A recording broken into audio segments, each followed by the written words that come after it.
You should feel like you're missing out. Sorry, I was pushing my caps lock button instead of my shift button. Oh.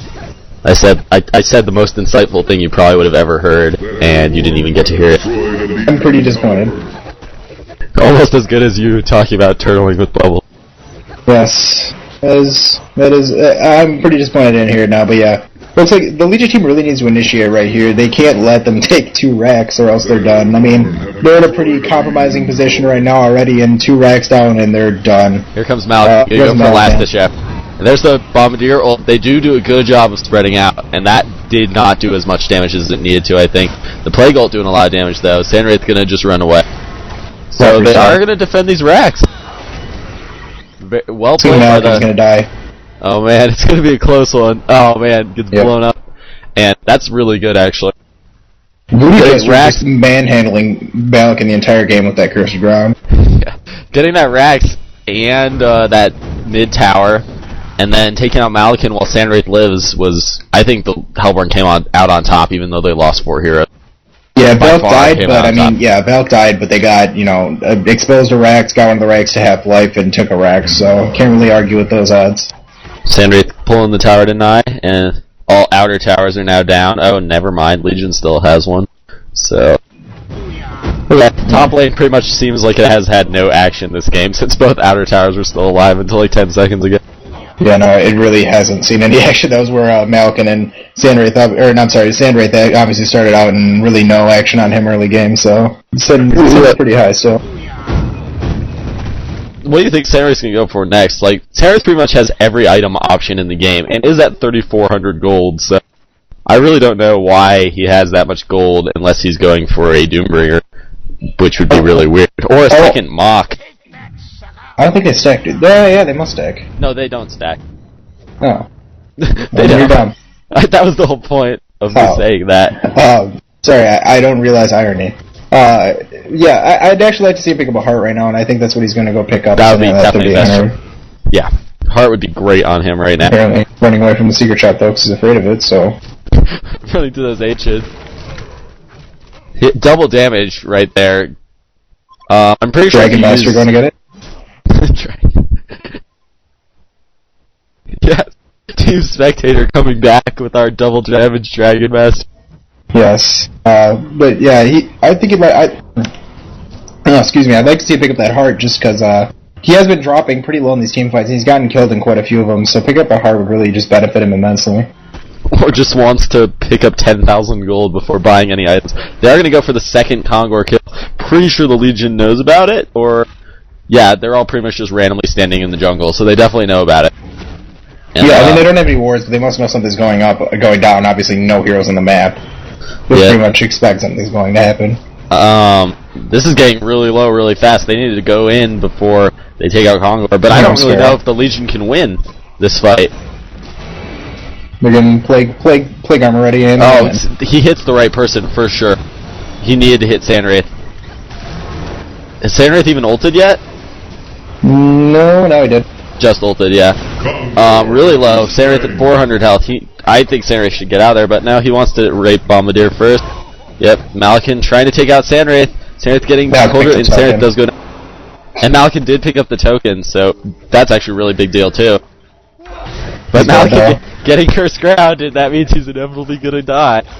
He is gonna die for sure. Yeah. Oh. Only takes 821 damage. Yes. And now Pharaoh, only one alive, gonna try and defend against these creep spawn. So Hellborn once again coming out way on top. Sandwraith actually buying back with all that extra gold. Yeah, it's kind of funny. Hellborn actually losing in kills still, but they're really in the dominating position right now. With the same thing that kind of happened last game with the with Impunity, where they had those 2 solid carries right now, and Sandwraith might die, but Valk's still alive, and she can still wreck a lot of face, and especially just picked up a Slayer, maybe looking to pick up a Savage Mace, I guess. That'd be awesome. I love Savage Mace. I love Savage Mace too, but not sticking with the Geometer's Bane illusions anymore. Kind of weakened it a little bit. Yeah, probably should just get a Doombringer. Agreed. So it looks like right now, and pretty assuredly, we're going to see a game 3, and that's going to be really interesting to see how both teams build their hero lineup. because pretty much the team that had 2 strong carries won both games. Yeah, or at least 2 heroes that could, become, strong late game carries. They really just took over that game in the late game because they're able to not have to have their entire team fight there. Their entire team there. And I think if DDT really thinks about it, next game they should just start out doing the jungling strategy that Imp's been doing, because I'm pretty sure Imp's going to do it again. And that got them a little behind at the beginning, DDT, even though they're winning now. I feel like they could have been more ahead if they had just gone with that strategy and not had all those heroes dying bottom, even though it didn't really end up hurting them in the end. But yeah, they did kind of run that jungling strategy, but like you said, kind of pseudo ran it, and it would be nice to see them kind of run the entire thing. What courier have on it? Oh, just Homecoming's down. Oh, I'm not interested anymore. Yeah. Why couldn't it have like some super good item? Doomringer. Exactly. Malakin's last-ditch effort, Doomringer. Some bad mares coming out. Probably should start dropping Gs anytime. G drop would be advisable for DDT, obviously in a good position right now, and probably in a good position to drop some Gs on top of Impunity right now if they really wanted to get bad mana. We stole your strategy. GG. Yes, that would be quite entertaining and totally uncalled for, but looks like they're choosing to be at least a little mannered. Obviously, they lost that first game, so... Yeah. The Legion team's still trying to hang around. I think they're kind of trying to see and gauge it out if they can maybe win a team fight and push, but if they lose another team fight, they're done. So it pretty much comes down to this last team fight. The problem is, once you have 2 racks down, you have to have someone back defending at all times. Like, you can't push both those lanes at the same time. So if you don't have someone defending, your base is going to slowly go down. Yeah. So they pretty much need to go out 4v5 or just risk losing base towers, or like fountain towers, I guess, world tree towers. Yeah, I don't know what to call those ones. Yeah, tier 4 towers. Bombardier has picked up Void Talisman, so that's pretty much the optimal thing that all of the heroes besides Malakin should be picking up, because that means Sandwraith will not be able to hurt them. Yeah, and Valkyrie even. Valkyrie is really her strong suit right now is auto attacking. So all those heroes who aren't Malakin, who don't need to auto attack, definitely a good pick on that. Oh, picking up Rift Shards level 4 on Malakin, that's really dirty. With his attack speed boost from Zeal, that is just going to be critting all over the place. And yeah. Because 1 in 5 attacks, he gets 2.4 times critical strike with 330 damage right now. That's going to be huge.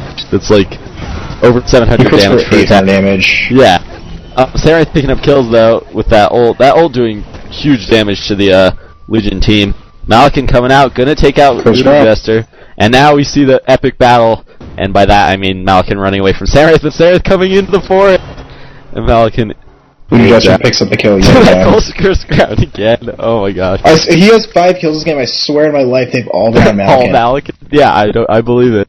It's just the dirtiest strategy because there's no way Malakin can win a team fight with curse ground on him.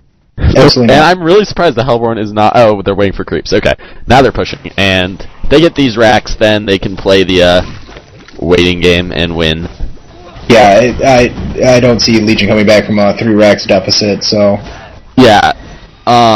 Pharaoh missing that ult, that could have actually been big. He probably could have taken out Sandwraith if he had hit that ult. And that would have stopped this push, but I'm actually really surprised that Hellborn didn't push more aggressively there. Yeah, it's a little concede coming out anyway.